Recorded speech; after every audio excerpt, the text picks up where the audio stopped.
வணக்கம் ஃப்ரெண்ட்ஸ், எல்லோரும் எப்படி இருக்கீங்க? நல்லா இருக்கீங்க அப்படின்னு நம்புகிறேன். நம்ம இன்றைக்கி என்ன பதிவு பார்க்க போகிறோம் அப்படின்னாக்கா, சங்குப்பூ அதன் பயன்கள்.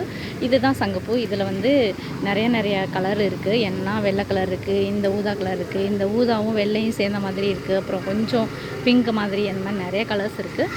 பெரும்பாலும் இது வந்து நம்ம வீடுகளில் வந்து வளர்த்துக்கலாம். இது விதையெல்லாம் இருக்குது. இது வந்து வயல் சைடு வேலிகள்லாம் பார்த்திங்கன்னா நிறையாவே இருக்கும். இந்த பூ வந்து நம்ம டீ போட்டு குடிச்சிட்டு வந்தோம்னா நம்ம உடம்பு வந்து நல்லா உற்சாகமாக வச்சுக்கிறதுக்கு வந்து பயன்படுது.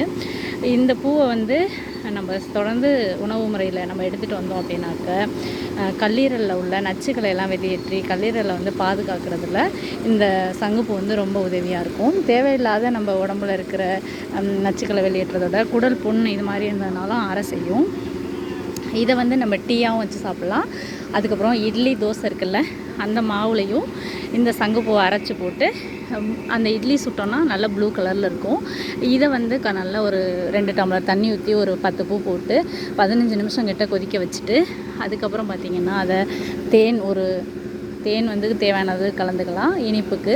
அப்புறம் ஒரு 10 சொட்டு 5 சொட்டு கிட்ட எலுமிச்சப்பழ சாறு ஊற்றி நம்ம இந்த டீ குடித்தோன்னா நல்லதுங்க.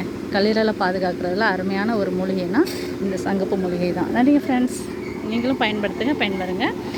இயற்கையோடு இணைவோம், வளமோடு வாழ்வோம்.